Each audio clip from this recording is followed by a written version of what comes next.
नांदेड़ की गुरुकुल public school बंद होने के कारण 150 विद्यार्थी शिक्षा से वंचित हो गए हैं। इस मामले को लेकर छात्रों और उनके अभिभावकों ने आज से नांदेड़ के समाज कल्याण कार्यालय के सामने आमरण अनशन शुरू कर दिया है। आपको बता दें कि गुरुकुल पब्लिक स्कूल के बंद होने से राजे यशवंतराव होलकर निवासी वसति गृह योजना भी बंद हो चुकी है, जिससे इन विद्यार्थियों के सामने पढ़ाई जारी रखने का संकट खड़ा हो गया है। स्कूल शुरू हुए 2 दिन बीत चुके हैं, लेकिन इन छात्रों को अभी तक किसी भी अन्य स्कूल में प्रवेश नहीं मिल पाया है। इसलिए छात्रों ने समाज कल्याण कार्यालय के प्रांगण में ही क्लास शुरू किया है। तत्काल प्रवेश देने की मांग गुरुकुल स्कूल के इन छात्रों ने MCN हिंदी न्यूज़ के माध्यम से की है। माझे नाव रामराव बाळासाहेब गडदे आहे। मी आता 6वी वर्गात शिकतो। मी गेल्या वर्षी मला दिवाळीपासून कळाले की इथे इंडो ब्रिटिश येणार आहे। लेकरांना सांगितले होते, पण ज्या दिवशी 15 एप्रिलला शाळांना सुट्ट्या लागतात, पण आम्हाला लवकरच 10 मार्चला सुट्ट्या लागल्या। आजचा शाळा सुरू होऊन दुसरा दिवस झाला, तरी पण आमच्या शाळा उघडल्या नाही। आमची नम्र विनंती आहे की लवकर शाळा उघडावा। श्रावणी कुबेरराव भुतनर, मी आता 9वी मध्ये गेले आहे आणि आमच्या मी गुरुकुल पब्लिक स्कूल पावडेवाडी नांदेड या शाळेत होते। आता त्या शाळा बंद आहेत असं कळलंय।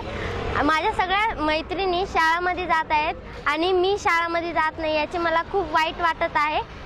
शासनाने याची नोंद करावी। कालपासून महाराष्ट्रामध्ये सगळ्या शाळा सुरू झालेल्या आहेत, पण इथं हे उपोषणाला बसलेले जे विद्यार्थी आहेत त्यांना 150 विद्यार्थ्यांचं ॲडमिशन त्यांनी गुरुकुल ह्या शाळेमध्ये घेतलेलं होतं। गुरुकुल ही शाळा यांना पालकांना पूर्वसूचना न देता बंद करण्यात आली। 10 मार्च रोजी त्यांनी शाळा बंद केली आणि या विद्यार्थ्यांना कुठेही शासनाने आजपर्यंत मर्ज केलेलं नाही, कोणत्याही शाळेत त्यांचं समायोजन झालं नाही। ते विद्यार्थी आज शिक्षणापासून वंचित आहेत।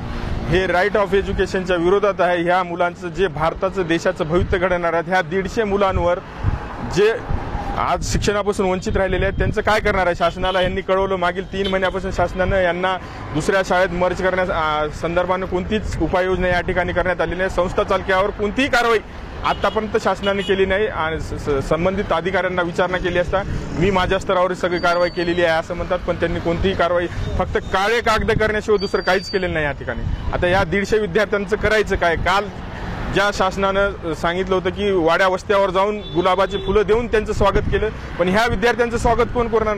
यांचं झालेलं शैक्षणिक नुकसान कोण भरून काढणार?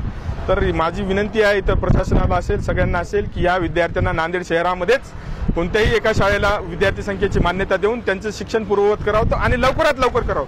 आज शाळेचा दुसरा दिवस आहे, विद्यार्थी इथं उपोषणाला आहे।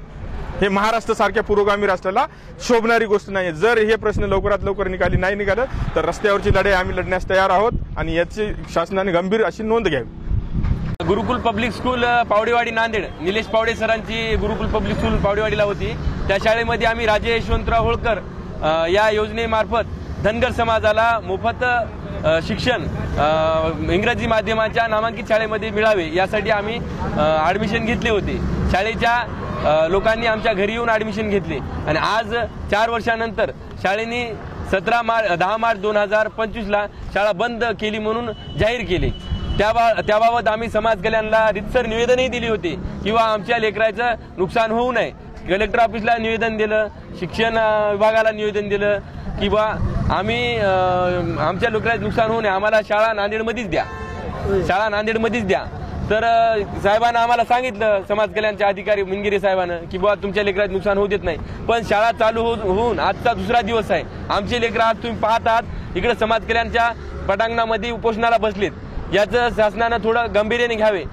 दौरान गुरुकुल स्कूल ने 2 महीने पहले ही समाज कल्याण कार्यालय को सूचित कर दिया था कि वे इस शैक्षणिक वर्ष से इन छात्रों को पढ़ा नहीं पाएंगे। इस पत्र के साथ शासन को एक प्रस्ताव समाज कल्याण की ओर से भेजा गया है और जैसे ही शासन से उत्तर मिलेगा इन विद्यार्थियों को अन्य स्कूलों में प्रवेश दिया जाएगा, उनका नुकसान नहीं होने दिया जाएगा, ऐसा विश्वास जिला समाज कल्याण कार्यालय के सहायक आयुक्त शिवानंद मिनगिरे ने MCN हिंदी न्यूज़ के माध्यम से व्यक्त किया है। नमस्कार, मी शिवानंद मिनगिरे, सहायक संचालक इतर मागासवर्ग बहुजन कल्याण नांदेड। आज आपल्याकडे जे पालक आलेले होते ते नामांकित शाळेतील विद्यार्थ्यांचे पालक होते. गुरुकुल इंटरनॅशनल स्कूल ही जी शाळा आपल्या इथे चालते त्या शाळेंनी नामांकित विद्यार्थ्यांचे एज्युकेशन्स या वर्षापासून आम्हाला चालवता येणार नाहीत असं एक पत्र त्यांनी 2 महिन्यापूर्वी आपल्याकडे दिलेलं होतं. त्या अनुषंगाने आपण शासनाकडे ते पत्रव्यवहार केलेला आहे. आत्ता जे आपल्याकडे पालक आलेले आहेत त्यांचे विद्यार्थी त्या ठिकाणी एज्युकेशन घेत होते त्या पालकांच्या म्हणण्यानुसार त्यांनी त्यांच्या विद्यार्थ्यांना नांदेड शहरामधील इतर नामांकित शाळेमध्ये प्रवेश द्यावे अशी त्यांची विनंती होती. त्या विनंतीनुसार आपण शासनाकडे तो प्रस्ताव पाठवलेला आहे. आपल्याला आपल्या अधिपत्याखाली जिल्हा लेव्हलवर तो अधिकार नसल्यामुळे आपल्याला तो प्रस्ताव शासनाकडे पाठवणे गरजेचे होते आणि ते शासनाकडे पाठवलेलं आहे. शासनाकडून आल्याच्या नंतर सदरील विद्यार्थ्यांचं कुठलंही शैक्षणिक नुकसान होऊ नये हा दृष्टिकोन डोळ्यासमोर ठेवून शासनाकडून आल्यावर त्यांना इतर नामांकित शाळेमध्ये आपल्याला प्रवेश देता येणार आहे.